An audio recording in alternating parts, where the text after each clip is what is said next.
So good morning. How are you over there in San Francisco? Doing okay. Doing all right. Beautiful. Okay. All right. So welcome everyone to the Naked Ambition podcast. My name is Fiona Triarca. I'm the founder of Naked Ambition and also the host of this podcast. And this morning we are so excited to have Kai Haley here, who is the head of design relations at Google in San Francisco. And is also one of the founders of the Sprint Master Academy. So we have actually followed Kai's work for close to a year now, and are super excited that you've been able to join us this morning to share some of your experiences, both in design at Google and within the design sprint world. So thank you so much for being on here.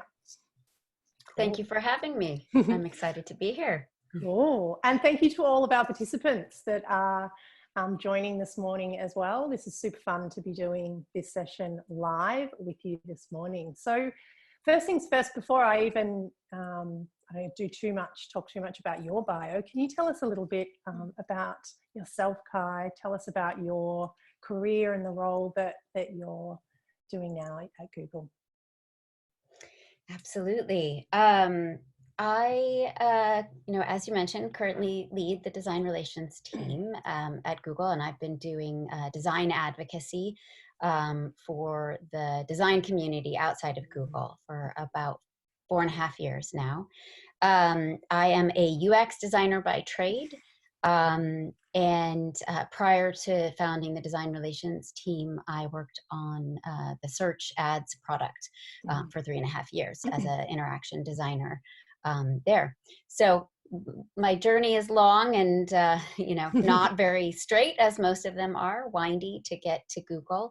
But I have a background in graphic design, branding, communications, and started my design career by founding my own design studio a while back, which was, a very formational for me as a designer. Cool.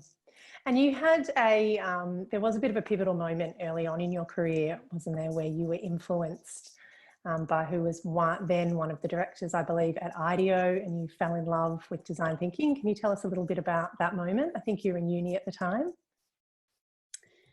Yes, thank you for reminding me of that. While I was a visual designer at Yahoo, after I closed my design studio, I decided to get my master's degree at the California College of the Arts in San Francisco. I really wanted to develop my own design practice, my process, creative process, and I was very lucky to take a design methods class from an IDEO director, Aura Aslapis. And that was my first introduction to design methods and design thinking back in 2007.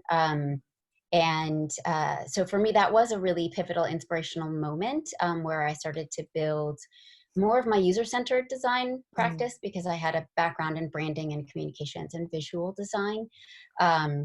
But sort of that was a big gap for me in terms of, really building the foundational understanding of how to design, solve problems, for humans. Cool. Can you tell us a little bit about, specifically about the role of head of design relations? Because I understand that's something that you created to engage more of Google's partners that weren't necessarily being brought into that design process. Can you tell us how that came about and the sorts of things that you're working on now? So, Google has had a developer relations team for a long time. They're one of the first companies to establish that role, that function. But they didn't actually have a strong design relations practice or design advocacy. And part of founding the team was looking at how can we bring the practice of design, to the community, both to developers and, other product development partners, product managers. basically elevate the role of UX is how I like to describe it, within organizations, help them, unlock the power and potential of design and user-centered design to improve their products. And for Google, that function, engaging with the community, engaging with our partners and creators, is really about helping them to build great products in our ecosystem. So to make awesome Android apps or Google Assistant experiences, and part of that is really helping empower them with the tools that have worked for us. So advocating for material design, in the Android ecosystem, and helping people adopt design sprints and the design sprint methodology, since we've had so much success with it ourselves. So helping those partners to do the best work that they can do. Yeah, beautiful. Anything that you're working on at the moment in particular that you can share with us in the team there? These are interesting times. Yeah, exactly. These are very interesting times that we're in right now. So there's a lot of pivoting and reevaluating that's going on. So we're in more or less week 8 of working from home, as many companies are. So we're still kind of in that reevaluating, reimagining stage, and setting our priorities for what's going to be most helpful for the community as well as for Google. So in terms of big plans, there's not a lot of things to announce there. We're continuing to support the community, continuing to support our partners in the best way that we can, and also supporting Google as well to make sure that the company is still able to focus and be productive and support in the ways that Google can support, because there's a lot of great efforts going on with by the company to support the COVID needs. Of the community, but I imagine your teams as well.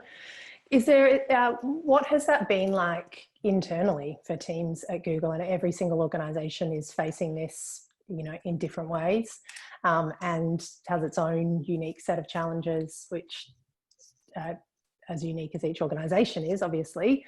What have been sort of some of the, I guess, learnings for you and your team, and ways that you've you managed to navigate the last few weeks? Yeah, I mean, we basically have been looking at, like, how do we give people the tools and resources that they need to do their work, right? To drive the product outcomes that they need to drive on their product teams. And the first thing that we did was just launch a weekly knowledge sharing session, where we aggregated and pulled in resources on running remote sprints or facilitating remote sessions. And people have been running remote sprints for actually quite a while. So thankfully there was a lot of resources out there.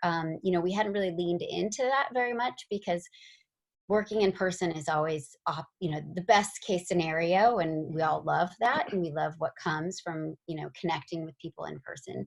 But being able to be flexible and, sort of adapt the way that we work to this new environment, and to do it quickly and with a positive, perspective, has been, sort of our goal. We want to support people and not stress the system, but give them what they need. So a lot of what we were doing is looking at what's working, and kind of surfacing that and creating opportunities for people to share with each other.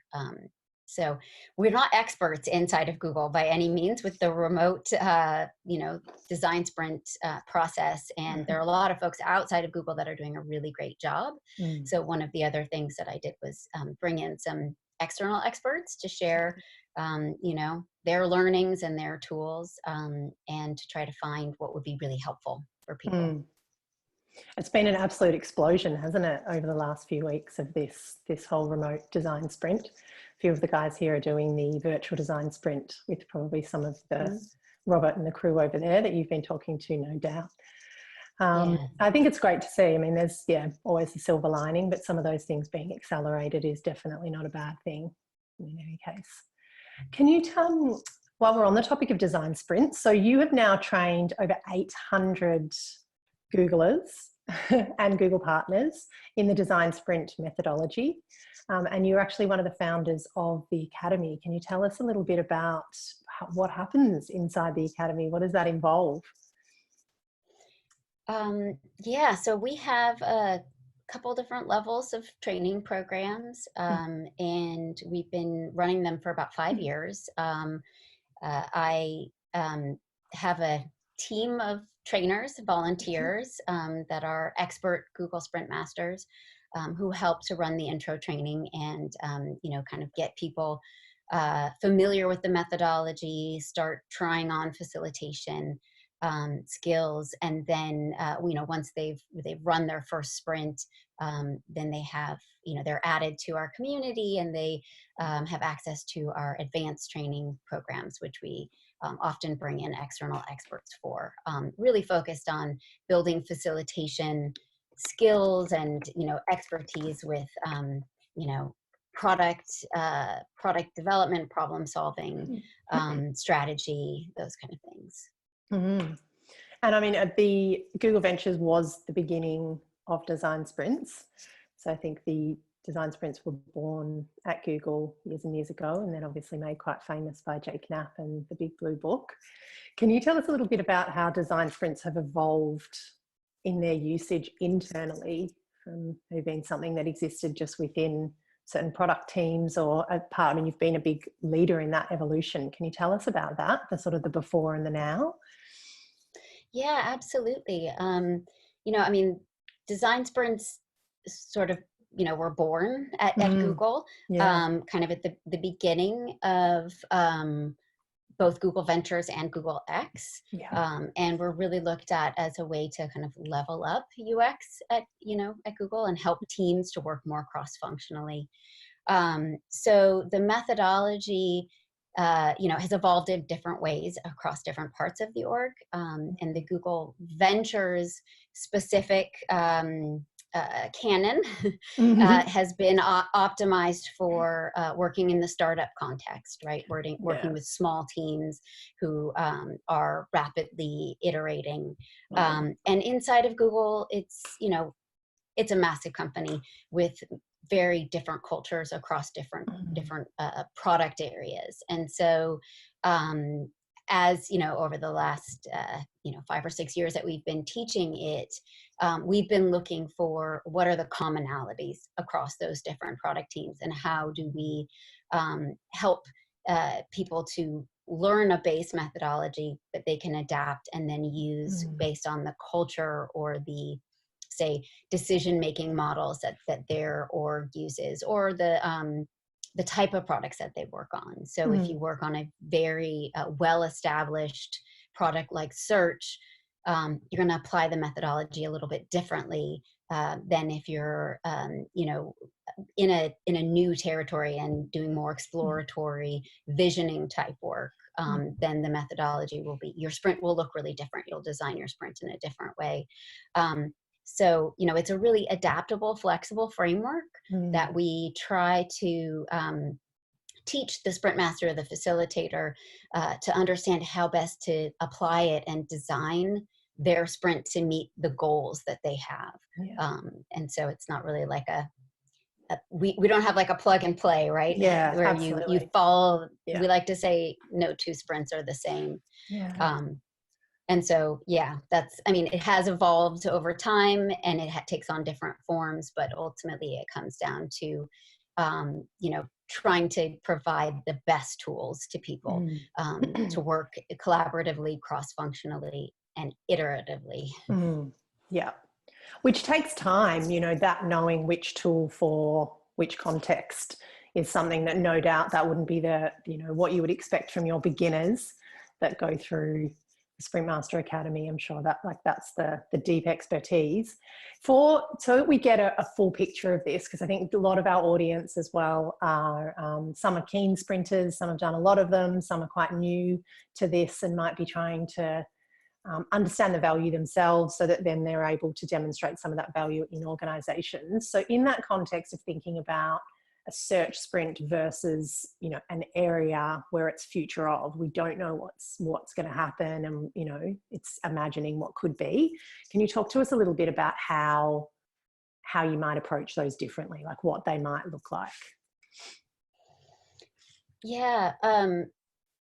Oftentimes when they'll look really different. You might do a lot of advanced research for a sprint that's going to be more visioning oriented, or you might use it as a sort of a kicking off point for more exploratory work. Whereas if you're doing more of an optimization sprint, which is what you might call something that's on a very, you could still do a visioning sprint on a well-established product. I can't say, you always need to be thinking forward, but the results of it might hit the ground in a different way. You might do user testing in a different way. But when you're doing more of a optimization sprint, you're looking at, what's the data that we have now? How can we understand what's working, what's not working, where the breakpoints are for the user, where the sort of opportunity areas are? I think I just said that. And then making that actionable and problem solving against that, generating a hypothesis that then you're going to test with your users. Whereas when you're doing something that's more exploratory and visionary, you might be pushing the boundaries of the sprint process a little bit, because the foundation of the sprint process is let's develop a hypothesis based and informed by research and data that we then go and test very quickly with users. So we don't invest in something without knowing that it's actually solving the right problem for the right user. So that's where the visioning and sometimes the more like moonshot type sprints end up being more, it's more of a long view, right? Where you're not going to hit the ground at the end of your 3 or 4 days and start building a prototype, because you're thinking about something like, what does the world look like in 5 years from now? And you're creating more of a narrative or a video or something that's going to paint that picture of what the problem is that people might be experiencing, or what the state of life will be like, and then how is this product going to fit into people's lives, or enhance and improve people's lives in a world that looks a little different than what we look like today. That's kind of the far out version. A lot of times we'll do like 2-year visioning sprints, which is really about aligning the team on what that core value proposition is for the product. And that you can do that in a shorter session too. So there's different ways of looking at how do you use the time together, right? Because it's all about collaboration and cross-functional activities. So. I remember seeing you speak about the moonshot sprints, and I was so excited when you spoke about that. I almost jumped out of my seat, because it was something that we'd been throwing around and playing with, and to hear that it's a done thing to actually think about the visioning, because the reputation of sprints is so much still around product development, de-risking, experiments, and these sorts of things, and also in that UX realm. So thinking about the optimization sprint, where you might include your UX, so your marketer, maybe product team. When you're doing the moonshot sprints, what's the configuration of people? How do you think differently about the people that potentially need to be involved in those? And do you? Well, I mean, I think there's probably different definitions for it. So I would be very curious to hear from other folks who might embrace that term for the way that they're using the methodology. There have been a couple of ways that I've seen it done. When you look at sort of the origin of the process coming from Google X, a lot of what the work that they were doing were moonshots. So it was, starting with maybe a really radical idea, and then rapidly testing and iterating on parts of it so that you could make progress in a meaningful way towards, how could this technology be applied, or like, for example, with Google Glass, or oh gosh, the balloons, or, there's Mm-hmm. Project Loon, right? Where, Yes. the sprint is being used to solve specific parts of it. Mm. The overall idea is a moonshot. But the other context and definition where I found it to be really inspirational is when you're taking on something that might be relatively new for a team, right? So taking, or not, new is not the right word. It's not their everyday project where, like, every day I'm solving this problem on this one product, but taking time out for a week to explore something that that could be a risk, to your point about de-risking, something that you may not normally invest time in, but like you can start to push on and give some form to, some definition. What could this product offering be? Who might we solve it? Who might be the audience? And so the moonshot is in, we haven't resourced it. We haven't decided this is actually an area that we're going to invest in and build out as a product, but let's explore what that might look like. And so parts of Google, there's a team at Google that does these annual sprint weeks, and they'll use that time to kind of try out something. So explore, what might this vertical look like? What might this solution look like? And a moonshot sounds really exciting and like, oh, that will be really fun. But sometimes it's even things like, around, ad settings or something, right? That doesn't sound very, very sexy, but because it's not on your roadmap, it's not a, maybe even a approved project yet. It's a time period that you can explore, something that might add value or innovate, and really push the boundaries. Yeah. Is that organization wide, that 1 week explosion? Because I remember it used to be quite public that you had 20% of your time could be spent on hacking something that was new or innovation. Is that still a thing? It's not across the whole company. There is one org, and we've got videos out there. They still do it, and they've been doing it for a long time. And that was sort of the impetus for starting the academy, was to train a bunch of sprint masters for our first sprint week, because we had 150 people all sprinting together.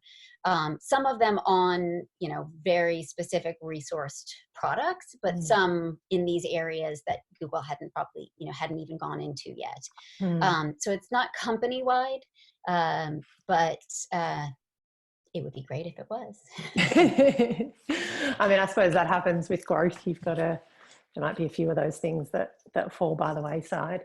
Are there any kind of projects that you've been involved in? Because I know that you're quite passionate about the ethics of design, about sustainable design, making sure that we're not just solving the right problem, but is the thing that we're actually designing good for the world?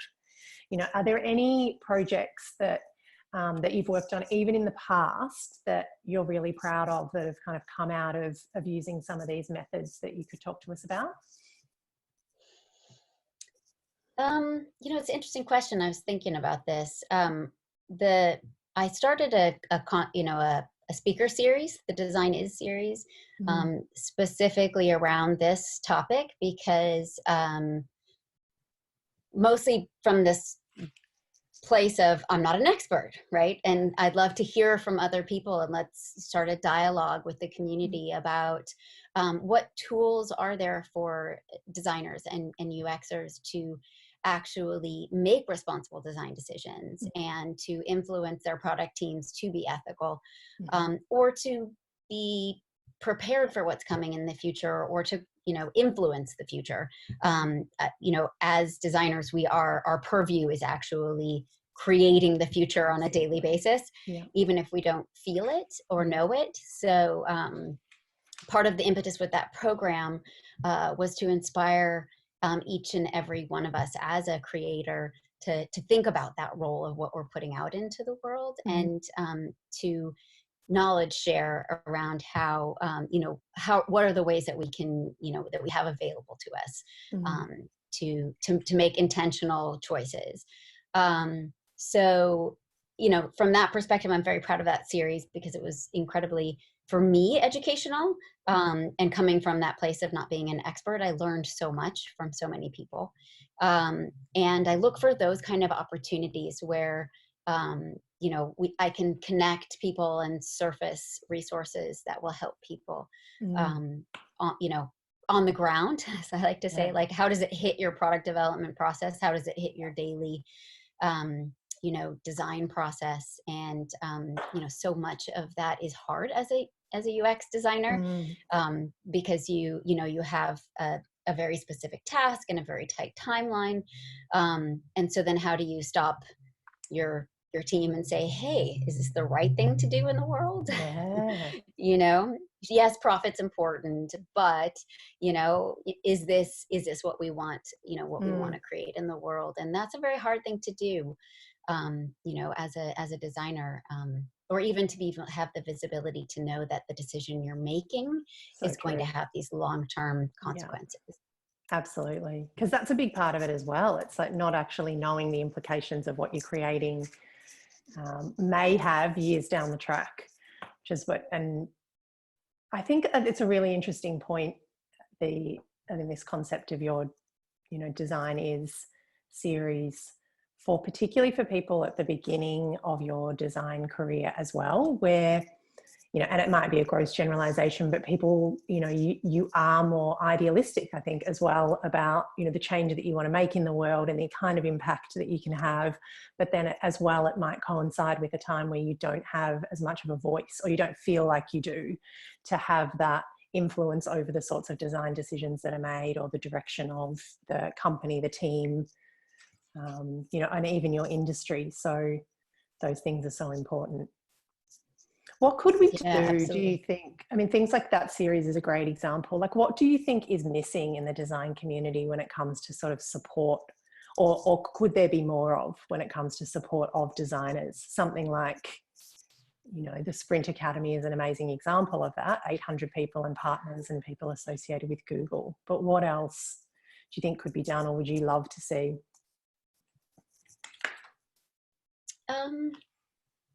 Well, I think channels or venues for meaningful dialogue are really hard, right? Because we have these one-way communications. And I think this is one of the things that we're struggling with right now that we, can't convene in person.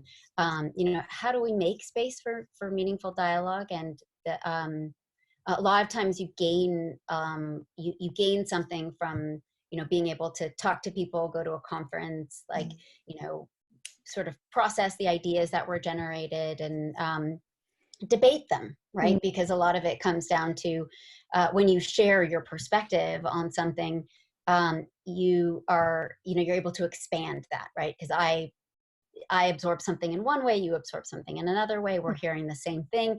We share, we learn more as we have a dialogue or a debate about it, and maybe we disagree. And when it comes to something like ethics, it's incredibly complex, and there's lots of disagreements, right? Where, our values start to inform, those perspectives and the decisions that we make and what compromises we want to make in the world. So I guess that meaningful dialogue can be very hard to find. And a way to create a platform for it is one of those things that I struggle with sometimes. We had Design is Ethical, actually, was one of the sessions that we hosted with Jessica Helfand, and we didn't do it as a speaker series. That one was let's get together and have a conversation, and we had about 40 different people, and Jessica moderated the conversation around the room, and I found that to be an incredibly meaningful way to develop and form our own perspectives and takeaways of what could help us move our practice forward, as opposed to a one-way, like, presentation by an inspirational speaker, which has its own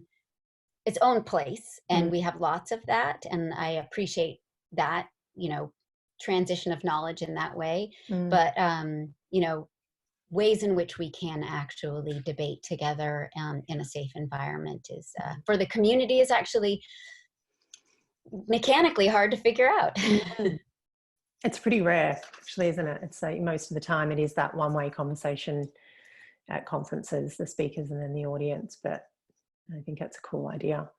Can you talk to us about any other big trends that you see coming? So no doubt, Kai, you're on the edge of on the cutting edge of a few trends there at Google, or is there anything that you think the audience should be looking out for related to COVID, not related, anything in this kind of, next new world that we're heading into?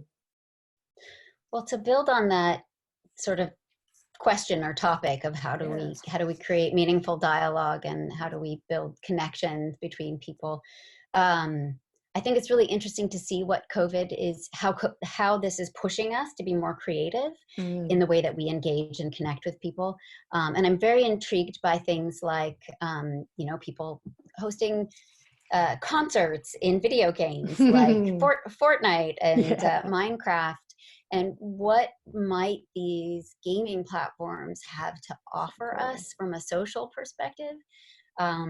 I haven't, experienced it in terms of, what does that experience actually look like? But I am very passionate about designing experiences for people and figuring out ways that you can build that human connection and inspire people, and create meaningful dialogue. But so for me, there's going to be something that's really beautiful that comes out of this, where we have better ways to connect with people who are far away. And I say that in a hopeful way. I'm not personally developing those, though I'm, when you talk about plans and the things that I'm working on, I am exploring how do we create community when we can't do it in person, and what does that mean for people, and how do we create that human connection when we're staring into a video screen. It's like the science of this, of what happens, in our brains when we do this, it's actually really different than if I was just sitting next to you, at a conference or in a cafe. So I'm really fascinated by those trends in terms of how we're going to push the technology to serve us better. Yeah, it's such an interesting one. It's some conversations we've been having as well, just about, working with teams, and you're probably experiencing a similar thing. And no doubt some of our listeners are in trying to run sessions or run workshops where you're trying to engage with people in this environment. And it's just, not being able to physically be there and actually meet people's eyes. It does give you like a new appreciation for actually energy between, the actual physical presence of someone as well. But and again, though, on the flip side, I completely agree. There is this beautiful connection that's going on for across the world. It's taken down a lot of barriers and definitely given, ourselves and a lot of other people the impetus to reach out globally and to other groups. So that's cool. That's a cool collision of, sustainable design, ethical design, and also that connection. So we'll watch this space for you. So can you tell us what are some of the bad we've talked about sort of some of the best practices when it comes to sprints, when it comes to design and your role as an innovator really within Google. What's some of the bad advice or recommendations that you've received in your work, or things that are not true? That's a really hard one. I know we often remember the bad things and the broken experiences more so than the positives, but I was really having trouble trying to remember bad advice that I've been given, or things that haven't worked. I couldn't come up with it, because I've gotten such great advice in my life from incredibly smart people, because I've been so lucky to work with such amazing people at Google, that I'm sorry, I just couldn't land on anything that I was like, bad advice. There's a whole wealth of it out there, I'm sure. And I've certainly fallen flat on my face in a lot of ways throughout my career, which I think is a great learning moment. And some of my best learnings have come from my most failed sprints. And so, I always look back at like the sort of bias towards action, right? Like it's always just jump in there and try it and figure it out. And I very much agree with that. Because that's kind of how I've learned myself, because I'm one of those people I learn by doing. And we all learned through failure. So I think that the worst advice and the worst thing that you can do is not learn from your failures, and just sort of like sweep it under the rug and move on to the next thing, but to actually do the painful work of looking at what you did wrong, which I even personally have trouble with, where I'm just like, yeah, just pretend that didn't happen. But when you sit down and actually, say, okay, right, I won't do that again. That informs your next plan. Those are things I've learned from other people, where I've seen people do it really well.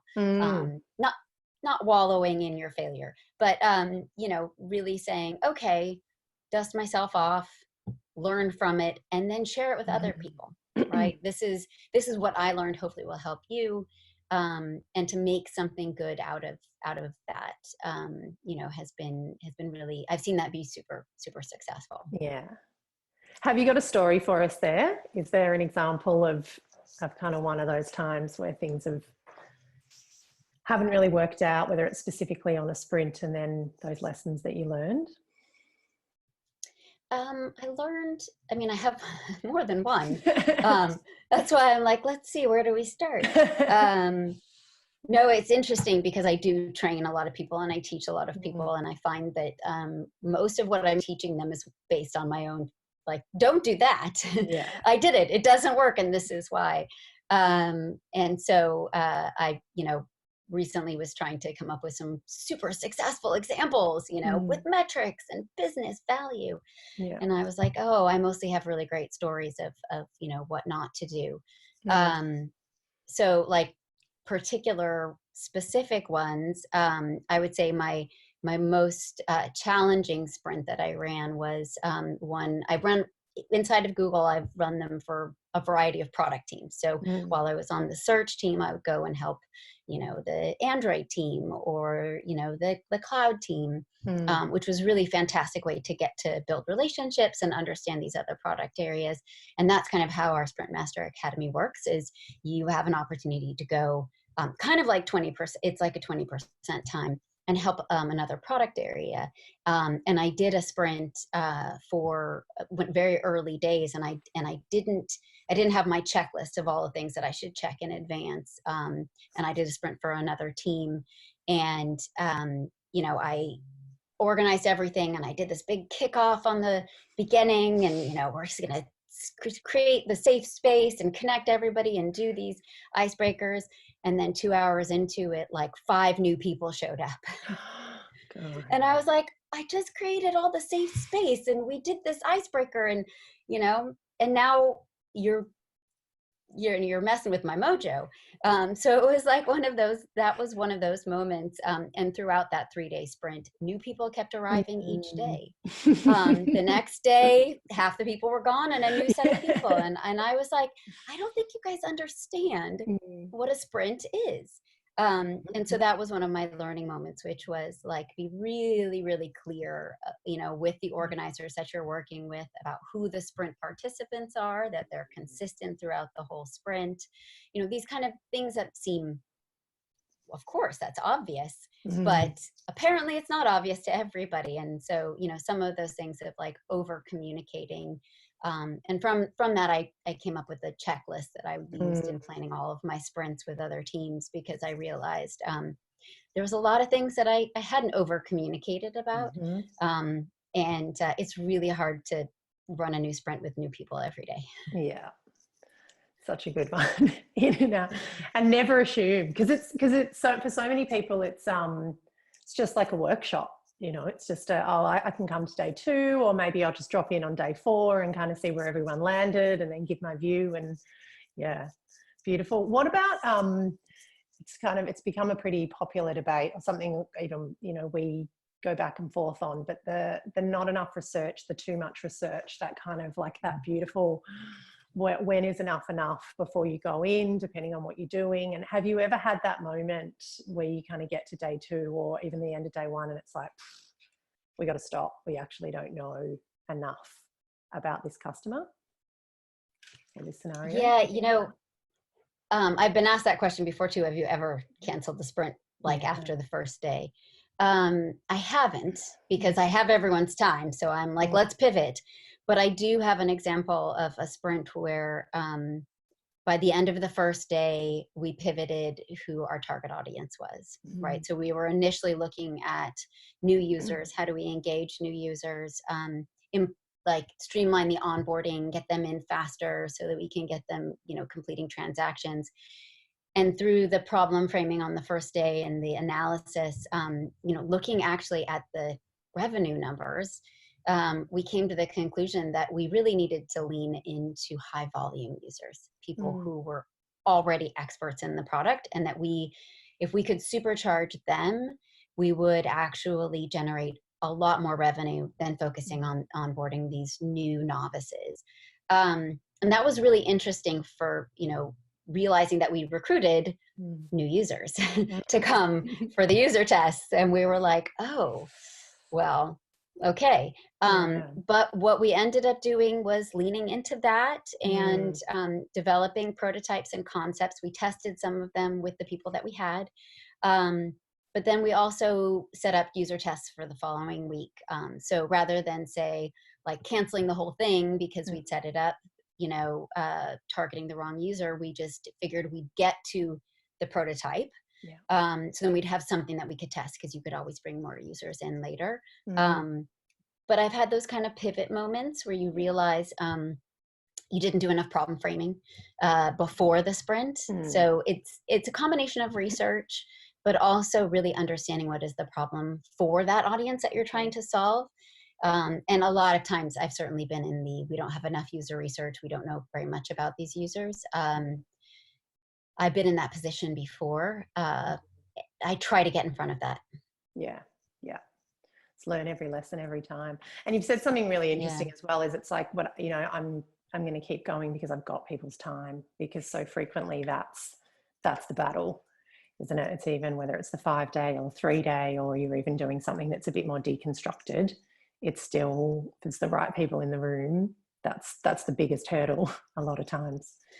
Yeah. The worst part is if you don't have the right people in the room. Yes. And that's the other risk that happens, is you realize that you've framed it, you've focused it, and you've invited the wrong people.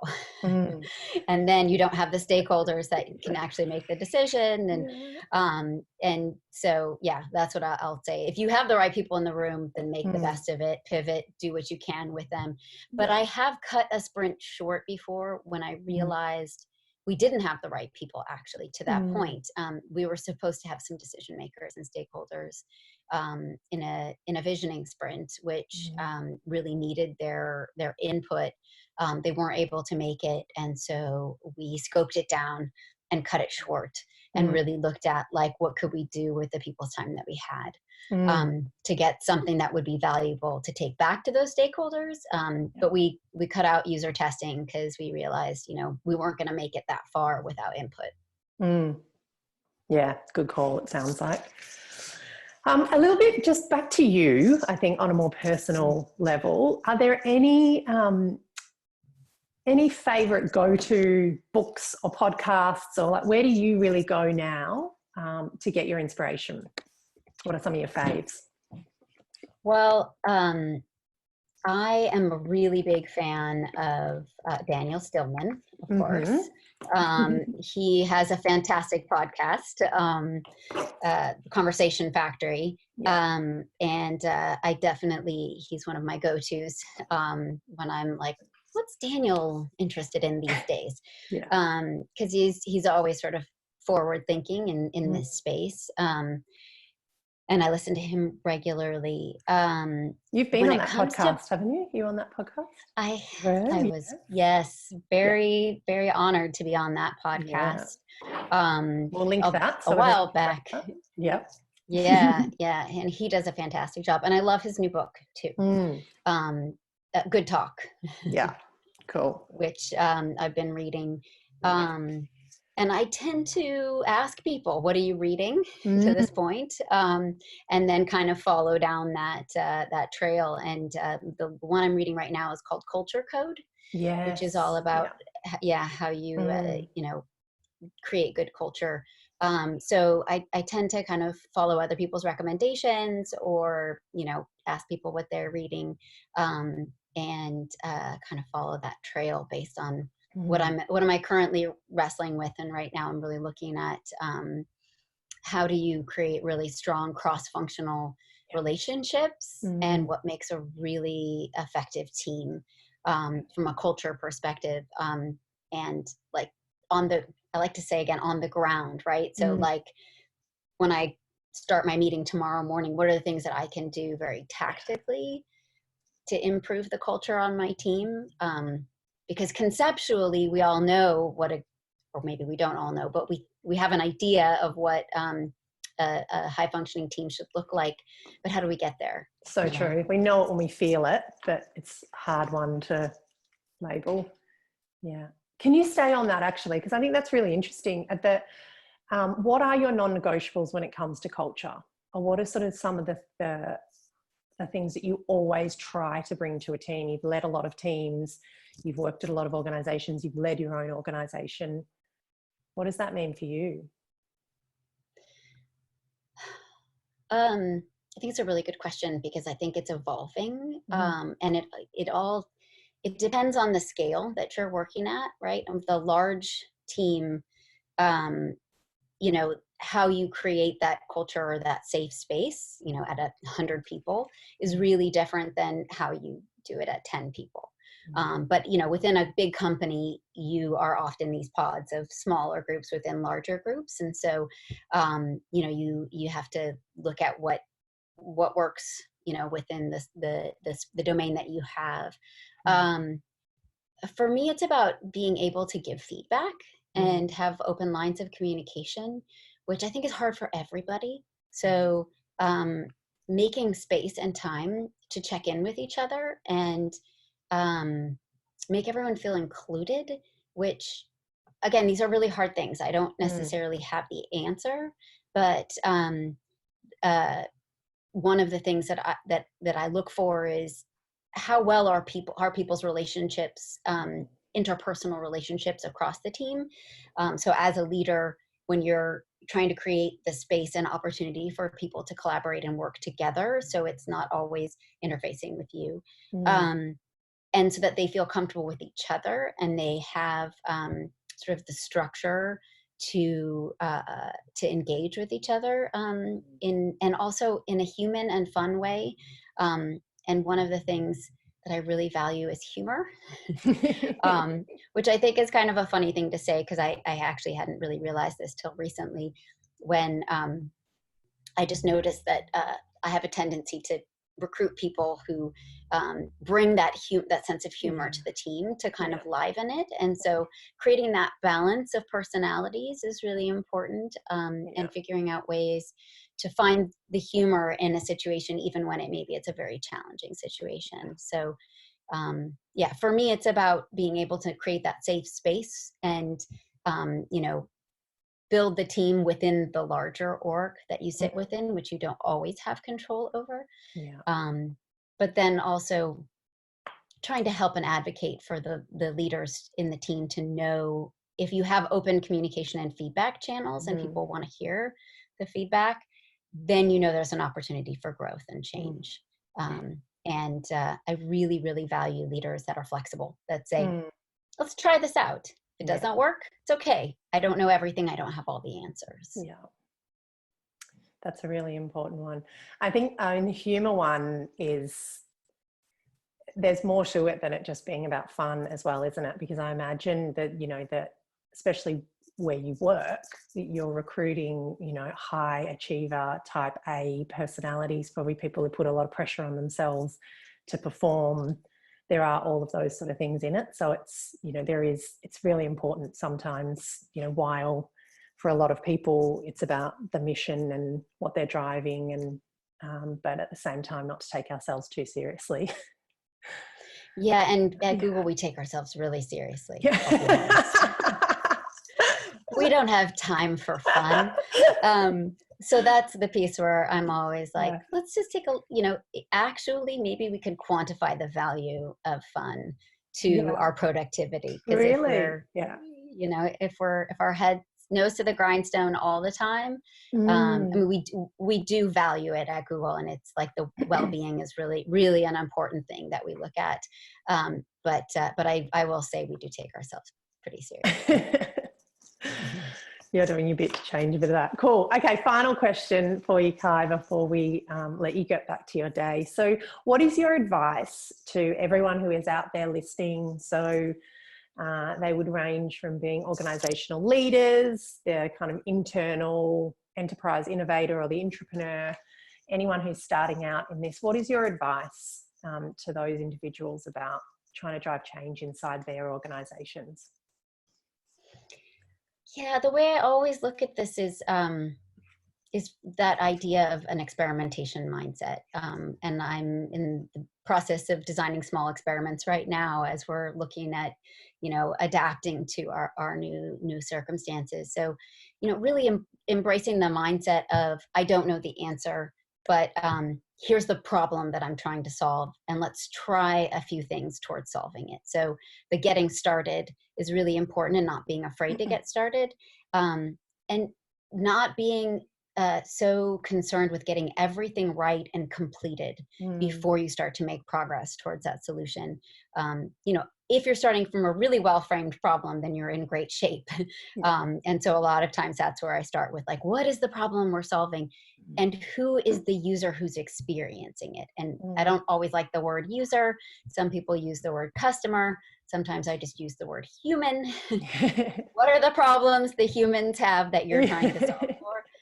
And then experiment and iterate and know that you're not going to get it right, and that's okay. And it, that's how I've seen things actually work really well in the past, and help you to move quickly rather than getting stalled or getting stuck in very lengthy cycles, trying to put something out into the world.